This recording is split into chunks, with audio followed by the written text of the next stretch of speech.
So white women being like a basic bitch beauty standard is a problem for them. And it's funny, this whole Sydney Sweeney thing, I wanted to make this video a long time ago, but I didn't because I felt like it was rude. I moved to a small town in Oregon, which is a mostly white state, a while ago, a year ago. And I moved to a place where there's a large Hispanic population and there's also a tribal reservation nearby. So I'm able to see a lot of dark-haired women who are brown, indigenous in some sort, and their beauty standard and the way that they purport themselves out here in the desert. And it's been wild for me. Like one of the first days I saw a lady with like a chin tattoo. She had like killer bangs. Like they were coming down. What I'm hoping to get in here. Poser. But just like the tattoos, the texture, the different hairstyles, the actual interest. You know how Kim Kardashian was like, she's the least interesting to look at about her sister Kourtney? It's because she's kind of the most like Eurocentric featured one, no? And every time I've seen Sydney Sweeney, like, I just thought it was weird and creepy. It gives very childlike intent. Like, when someone has nothing, sorry, this is really rude. I think she really gives nothing. It's flat, right? And I think that's probably pretty much on purpose. I mean, I think her family's MAGA. Like, I just think, like, it's boring. And when something's boring, I find that, like, especially men, and lots of people think it's easy to approach, like, sexually. But when you see these types of women who live where I live, these are not, like, conquerable women. These are women who are very strong, and if you wanted to approach them and try to see them without their clothes on, like, they're almost scary in a way.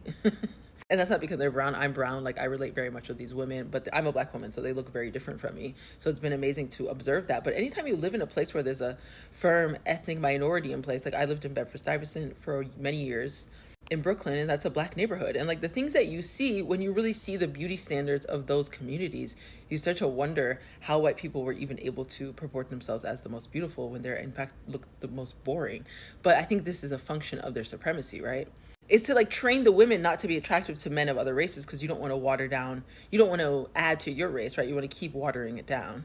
And so the women that you have must be sort of like simultaneously boring and homogenized, so no one else wants them. But you also have to make this covenant between all of you white men that you are still like, this is the woman that you like, when in fact it's probably not the case, right? That's why they're always seeking for exoticism, spices, going to other countries and doing all these things. Like, it's for variety. Variety is the spice of life. We all know that. And I've never seen more beautiful women in this place that I live, and most of the women are at least somewhat brown. You know, as brown as my fingernail. And darker. But just the texture of their cultures that they bring to their getting ready. Like, the amount of times I've seen a woman in the middle of the day in the grocery store, in the Hispanic grocery store, like, who is this? Beauty queen. Like, I'm in a small town of 5,000 people. Where does she come from? And the amount of those types of women is uncanny. And with the tribal women as well, sometimes I'm just like, excuse me, like, what are you doing out here? Like, gripping my chair.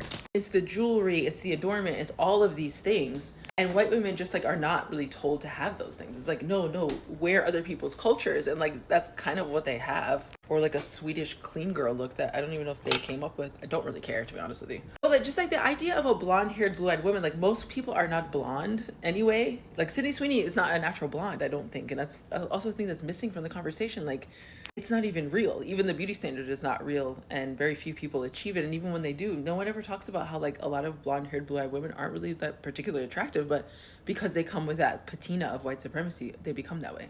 Much like if I was like covered in jewelry and I had a lace bust down, like you would infer more value to me because I'm obviously showing accoutrements of wealth and luxury. But also like, what is a luxury? You know what I mean? For me, when the women I work with, I'm like, I see their skin under the light of day and it's brown and it has not any foundation on. I'm just like, wow, this is very different.